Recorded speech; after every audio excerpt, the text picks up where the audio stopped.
Draga cerkev, zadnja nedelja, zadnje bogoslužje v tem letu 2020. Leto, ki je bilo popolnoma drugačno, kot smo ga pričakovali. Virus, drugi način življenja, izzivi, preizkušnje in marsikaj smo doživeli v tem letu. Toda lahko povemo, Bog je bil milostljiv. Tudi v tem letu nam je marsikaj novega razodel. Nekatere stvari na novo pokazal. Spremenil nekatera mišljenja, spoznanja. In še posebej smo spoznali, da je človek samo človek. Da velikokrat imamo občutek, da vse vladamo in imamo pod kontrolo. Tudi le en virus spremeni čisto vse.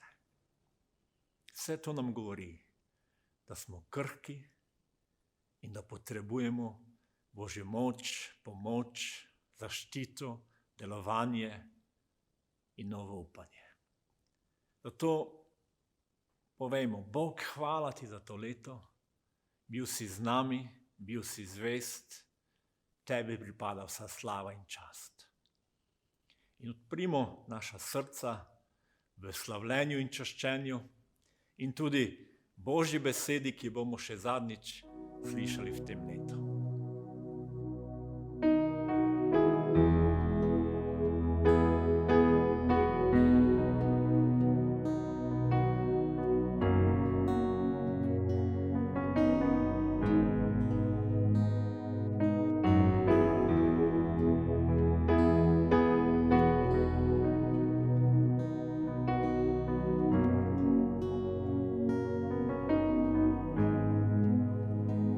Tukaj si, v naši sredi ti, slavimo te,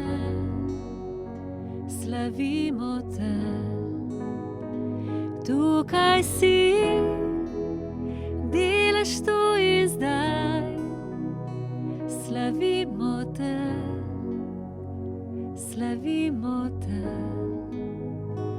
Tukaj si, naši sredi ti, slavimo te, slavimo te. Tukaj si, delaš tu in zdaj, slavimo te, slavimo te. Potutiraš, čudeže delaš, zvesto obljubam, luci v temi, moj Bog, to si ti, moj Bog. Potutiraš, čudeže delaš, zvesto obljubam, luci v temi, moj Bog, to si ti, moj Bog. Tukaj si, srcu tika se, slavimo te, slavimo te. Tukaj si, zdravi srca nam, slavimo te, slavimo te. Tukaj si, življenje spremeniš, slavimo te, slavimo te. Tukaj si, celi srca nam, slavimo te, slavimo te. Potutiraš, čudeže delaš, zvesto obljubam, luci v temi, moj Bog, to si ti, moj Bog. Potutiraš, čudeže delaš, zvesto obljubam, luci v temi, moj Bog, to si ti, moj Bog.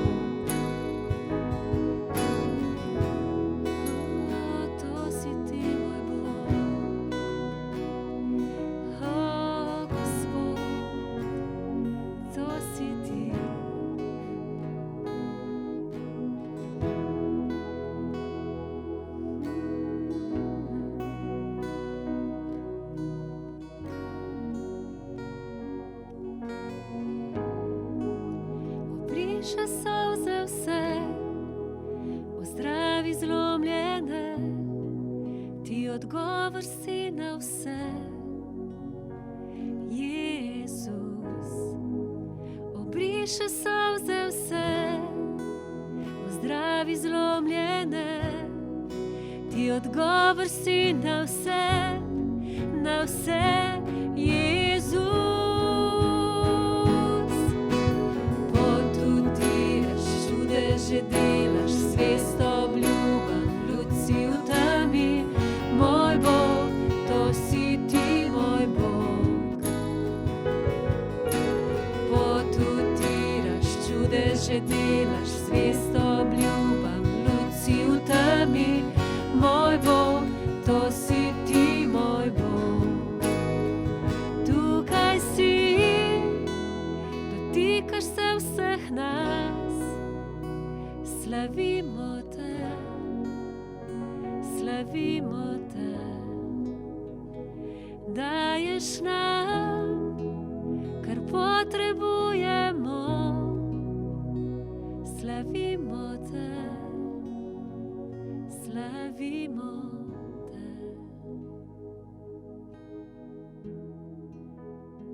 Jezus, hvala ti tudi za to leto, ki se izteka. Za tvojo milost, za tvojo pomoč. Hvala ti za naše voditelje in mnoge, ki so bili na zelo pomembnih in odgovornih položajih, se odločali, nas vodili in Gospod, mi te prosimo, da jim pomagaš, da jim blagosloviš tudi naprej. In vsem nam se razodeneš na en nov način. Hvala ti za vse. Hvala ti, da smo te lahko slavili in poveličevali. Hvala ti za leto, ki se izteka. Amen. Poglejmo še nekaj utrinkov iz tega leta 2020. 2020. Hvala Gospodu za njegovo milost, za njegovo dobroto in njegovo zvestobo. In pred nami je novo leto, novi izzivi, nov čas. In postavlja se nam tudi vprašanje, kako bomo živeli v letu 2020. To bring the life of Christ. Da prinesemo to življenje Kristusa. That's God's plan for all of To je us. Božji načrt za vsakoga. It's not going to church. Ne gre za cerkev. It's not going to another meeting. Ne gre za to, da priješ v cerkev ali pa neka srečanja. It's not about prayer, Ali pa za molitve, reading your Bible, branje svetega pisma, getting old. da se postaraš s tem. No, Ne. it's the life of Christ Življenje Kristusa in us. v nas. And that's our heart and our vision, In to je naše srce in naša vizija. is to stir the church Da pretresemo and to cerkev, stir the leaders njihove vodje, wherever God opens the door, da kjerkoli Bog odpre vrata.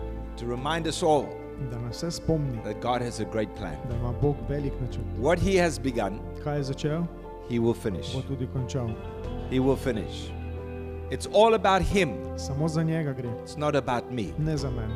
It's not my blessing, To ni moj blagoslov my healing, ali pa moje ozdravljenje, me being happy, ali pa da bi jaz bil srečen, me being fulfilled. ali pa jaz izpolnjen. Huh? But it's about the plan and purpose of God Božji for my načrt life. v mojem življenju. God is bigger than us. Bog je večji od nas. To je to v nas, kako nam Bog da videti današnji svet z njegovimi očmi. In on nam kaže, kje so čudeži in na kakšen način vidimo lahko čudeži. Ko se danes pogledal zjutraj v ogledalo, si lahko videl čudež, lahko si pa videl, kaj bi moralo se spremeniti na sebi. Res je, Bog nas, tudi pravi svetopismo, včasih vzgaja, oblikuje, ali kot sem rekel, tedaj nas želi peljati skozi težave in nam pomagati. Draga cerkev, lepo pozdravljena v imenu našega Gospoda Jezusa Kristusa. V skladu z vlado Republike Slovenije smo do nadaljnjega odpovedali naša bogoslužja in vse aktivnosti v cerkvi. Zato se danes na vas obračam preko spleta. Smo v težki situaciji, kjer se v naših srcih postavljamo mogoče vprašanje, kaj se to dogaja?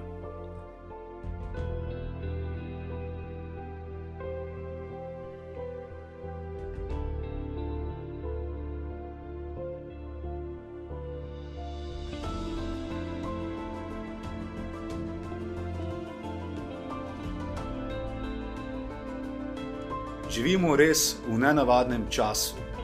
Ne vem, kako je pri vas, toda jaz že komaj čakam, da bo vsega konec in lahko zopet normalno zaživim. Res pogrešam skupna bogoslužja v cerkvi, čase druženja s prijatelji ob kavi in še marsikaj drugega. Veliko ljudi se morda v teh časih sprašuje, kako bi lahko dober Bog dovolil to zlo koronavirusa. Zavedati se moramo, da živimo v padlem in prekletem svetu, ki je zaradi greha ločen od Boga. Ponovno smo zbrani kot cerkev skupaj v cerkvenih prostorih, da slavimo in častimo našega Boga. On je vreden, da sprejme so slavo, čast in hvalo.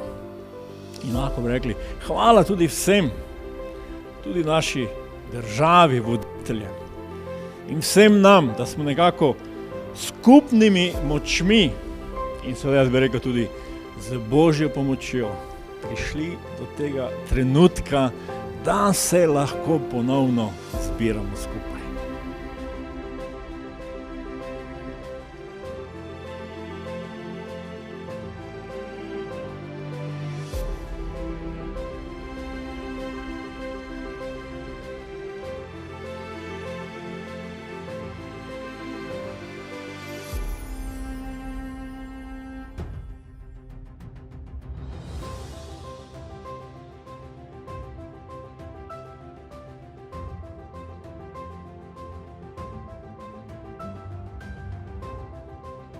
When we step back and we take a different perspective, we see God's hand on every aspect of our lives. I am thankful for this.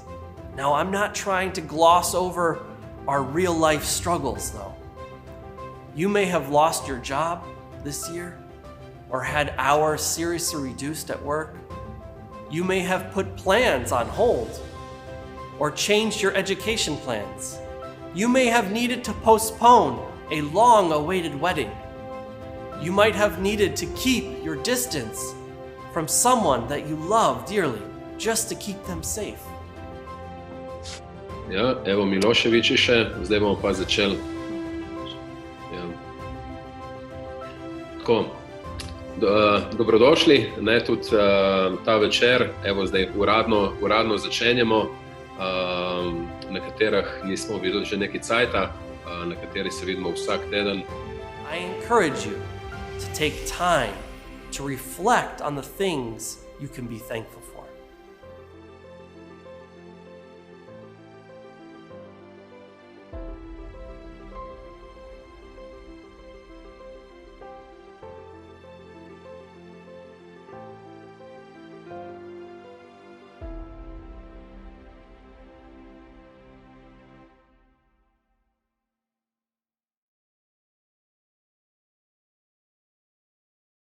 tej situaciji. Še nekdo drug je bil na tem posestvu, to je bila dobra mati kokoška. Vedel je, da je smrt Jezusa na križu. Tino! Ne gremo od začetka. Haleluja.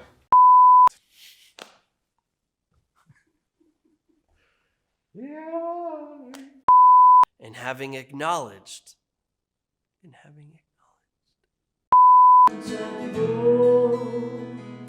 Kot zmagovalec izklikal mi.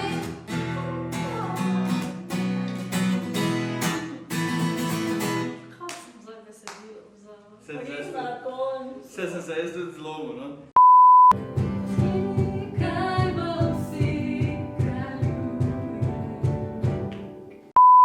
Kakor pastiri, še enkrat bomo gledati. 2020 is finally coming to an end.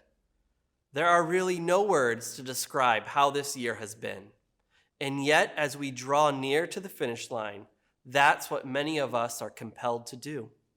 A friend of mine asked their social media friends this past week, what word best describes 2020 for you? There were many answers.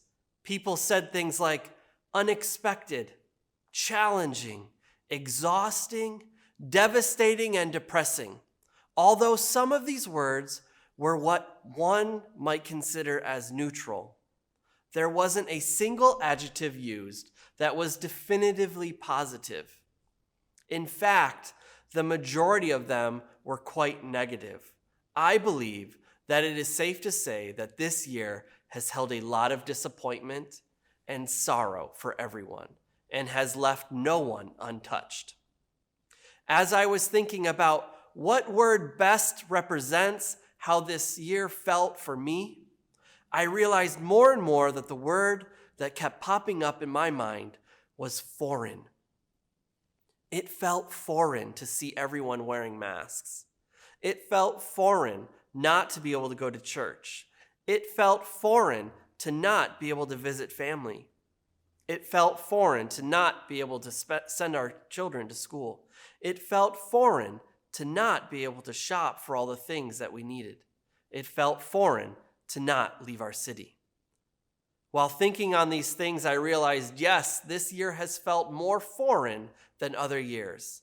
However, as Christians, the Bible actually calls us foreigners.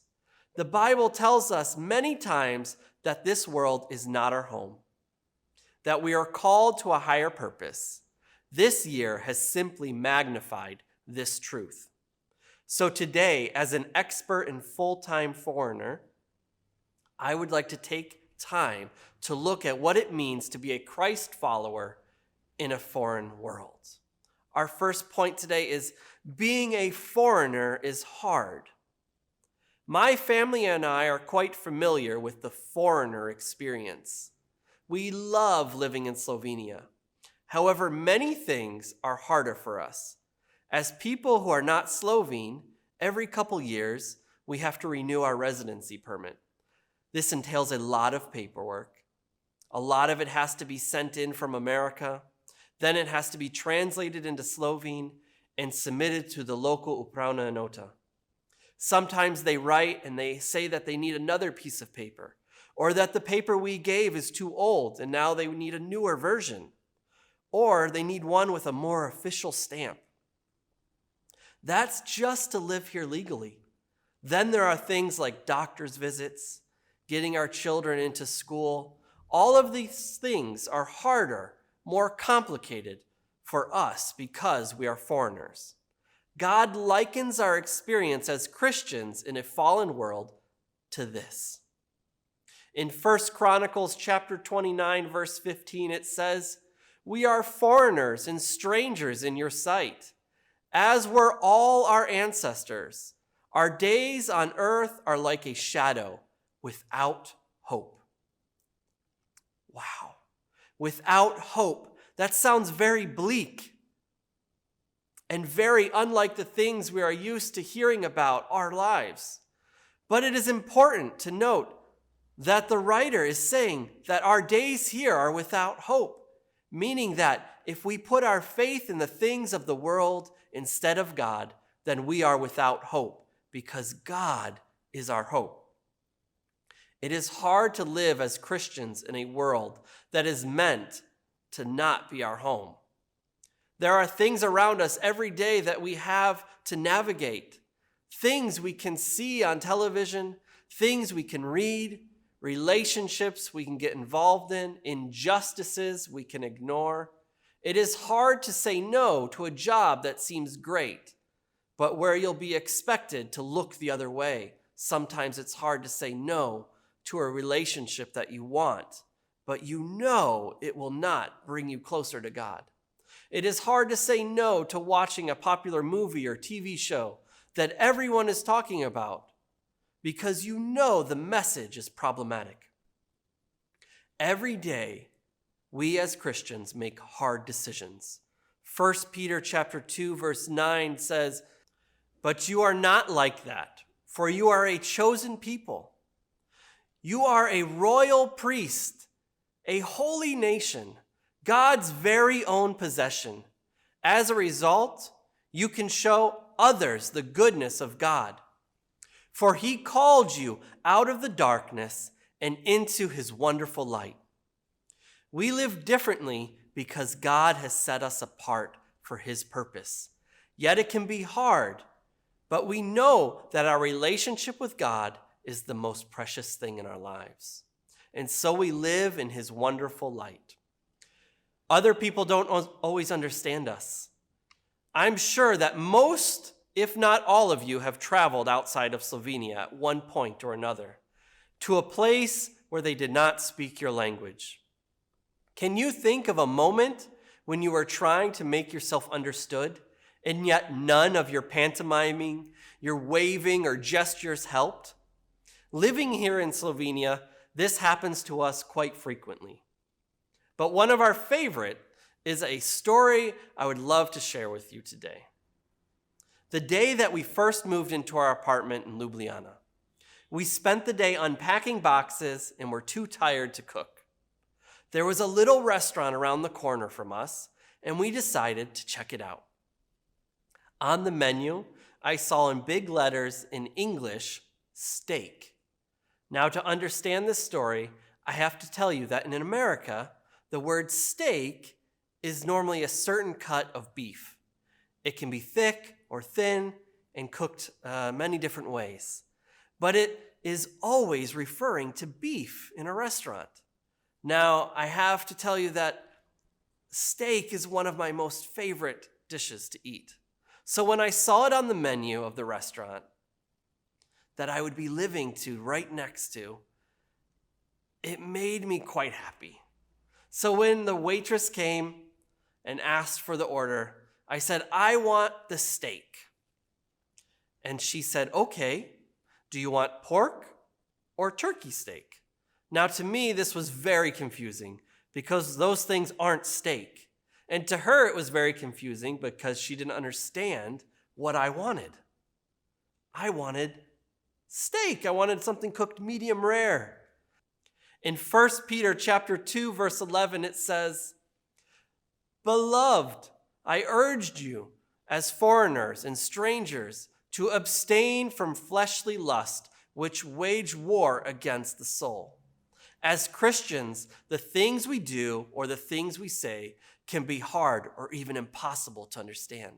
Someone who doesn't have a relationship with Christ won't understand why you donate 10% of your income, your tithe, to the church, for example.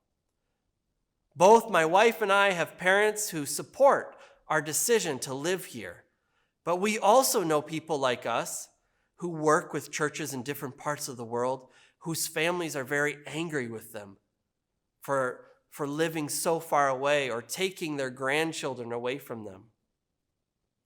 As Christians, we have very specific views on marriage that don't always line up with the world that the world is saying. Our family and friends who are not Christ followers may not understand why. People work very hard during this week, and the weekend is seen as a very special private time.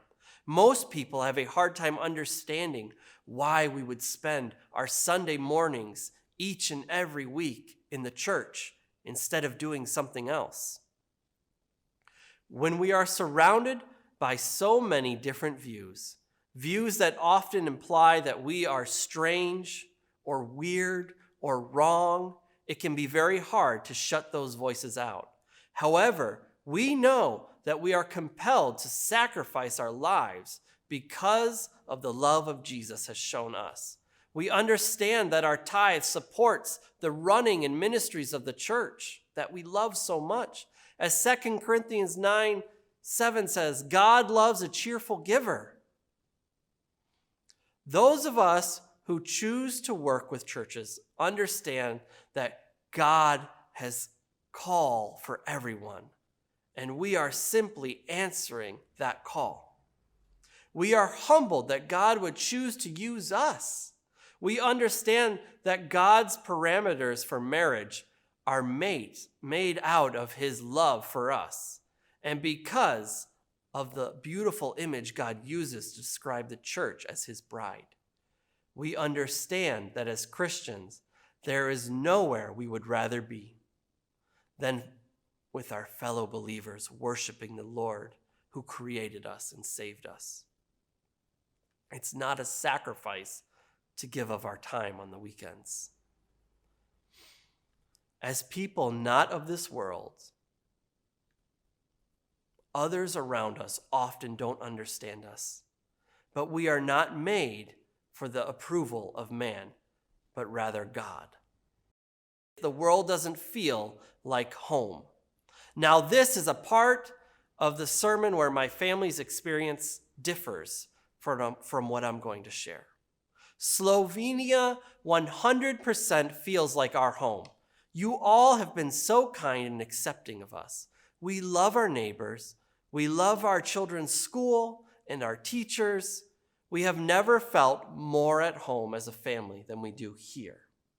However, as Christians, this world does not always feel like home. Often we feel lost. We feel like we don't belong. This is not accidental. Once we accept Jesus into our lives, there is nothing else in this world that will fill our hearts the way he does. There is now a longing in us to be with him when we turn to this world to fulfill our needs, our relationships, jobs, finances. We are seeking the approval of man. This world doesn't feel like home because it's not supposed to. It's not our calling. We are not to collect riches and accolades here because everything on earth will pass away.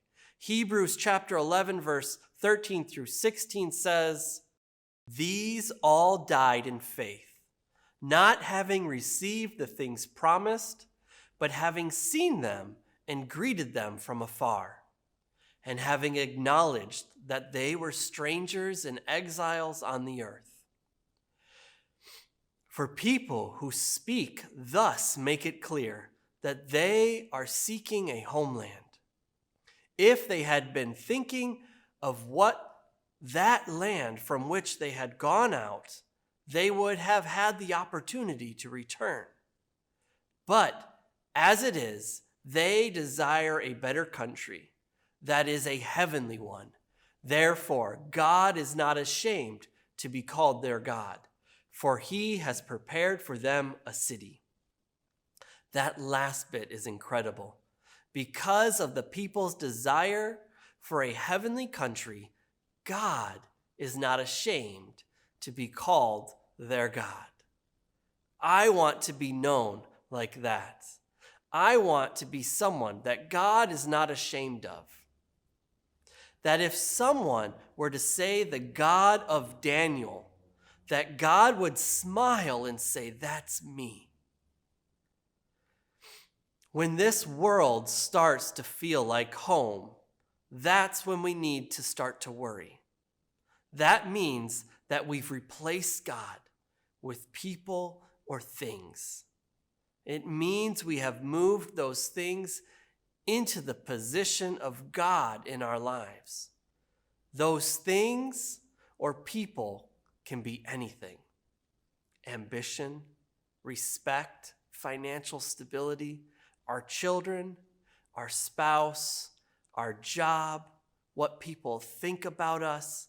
None of these things are inherently wrong, but when they become the most important thing in our lives, it's time to reevaluate. All of the things I've mentioned earlier are things this world says should matter. That having these things will make us feel at home. But the truth is, what Jesus is our home. In John chapter 15, verse 4, Jesus invites us to abide in him.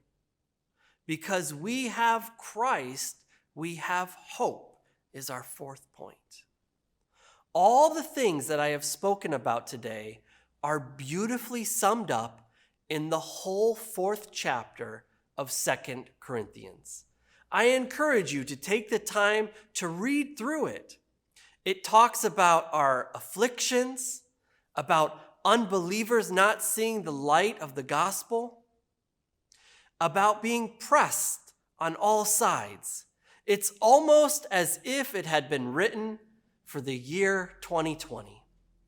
As the chapter makes its way through all of that, it comes to the very last verse, verse 18, and says, "So we fix our eyes not on what is seen, but on what is unseen, since what is seen is temporary, but what is unseen is eternal. To fix our eyes on something, we have to have hope, to know that it is there." My wife used to be a ballerina, and one of the tricks ballerinas use for spinning is that they pick out a point on the wall or in the crowd, and they spin their head around quickly to find it each time. It helps keep the dancers from wavering, from falling, from losing their place, keeping their eyes on a fixed mark, much like Peter when he stepped out of the fishing boat to walk to Jesus. The moment he took his eyes off Jesus, he started to drown. Oh, if that isn't exactly how this year has felt. Every single time we focus on the problems, on the difficulties instead of Jesus, we start to sink. Every time we focus on the COVID numbers, on the restrictions, on the losses, on the financial struggles, on the relationship strains, on the changed plans, on the people we miss, it just all starts to feel like too much, like water closing in around us. But when we fix our eyes on Jesus, when we look to him, when we reach out to him, he is our hope. We are saved. This is one of the reasons I recently decided to stay off of Facebook for some time. I was just so overwhelmed by all the negativity, the doom and gloom. I'm not delusional in my thinking. I know the world has been turned upside down, but I cannot do anything about it except fixate my gaze on Jesus, to remove distractions and press in towards him. People everywhere are feeling overwhelmed, anxious, and depressed. Our friends and family who don't have Christ are completely hopeless. Their faith in their job is shook. Their faith in their economy is rattled. Their faith in their health is gone. What does that leave? But we have faith in Christ. We know that whatever comes our way, that Christ is in control and he will guide us through. However, we are not meant to keep this hope for ourselves. We are called to share that hope with other people. Take time to think of someone who you could be sharing this hope with. A moment ago, that brother or sister or friend or coworker, that neighbor that you thought of, share Jesus' hope with them. I encourage you to find a way to reach out to them. The new year is a terrific opportunity for that. Offer to help in any way you can. Offer to be a listening ear to them, to pray for them, to simply be there for them. We are God's hands and feet here on earth, and we are called to love those he puts in our path. Yes, we are foreigners in this land, and this year has shown that more and more. Yes, it can be hard being a foreigner. Yes, people around us don't always understand us, but we have hope in the sovereignty of God, of his provision and his love. Although we are foreigners in this land, this is our assurance, much as foreigners find themselves. We are ambassadors of whom we represent. 2 Corinthians chapter 5, verse 20 says it this way: "Therefore, we are ambassadors for Christ, God making his appeal through us. Our home is with Jesus, and we should strive to live our lives in such a way that it compels those we encounter to search for Jesus on their own." If I was the only American you ever met, your view on Americans would represent what you think of me. If I were rude and loud, you would probably think at least most Americans are like that. If I were kind and respectful when we met, you may think that I'm just nice, but there would be probably a little part of you that would think that overall Americans must just be that way. It is in the same way with Christians. We may be the only Christians that our friends and family will ever meet. If we, as people who claim Christ, are unkind, angry, or dismissive towards people, then that will be their overall view of Christians. If we, however, are kind and loving, especially to those who don't deserve it, if we feed the hungry, help the sick, love those who feel unlovable, then this is going to be their view of Christians. But most importantly, Christ as well. In this new year, things may still feel very foreign for quite some time. I encourage you to love people anyway. You may feel a desire to just retreat into yourself and your own problems. Reach out to people anyway. You may feel overwhelmed by everything going on. Be kind anyway. This world may not be our home, but God has placed us here as caretakers in the meantime. In fact, God loves this world and everyone in it more than we can even fathom. Remember, John 3:16 says, "For God so loved the world that he gave his only Son, that whoever believes in him shall not perish, but have everlasting life." God loves our world. Even though we are foreigners in it, he has given it to us. So let us love those around us. Let's pray. Heavenly Father, we thank you, Lord, for today. Father, as we reflect on this year of 2020, we ask, Lord, that you help us fixate our gaze on you. Help us look forward to the things that you have for us.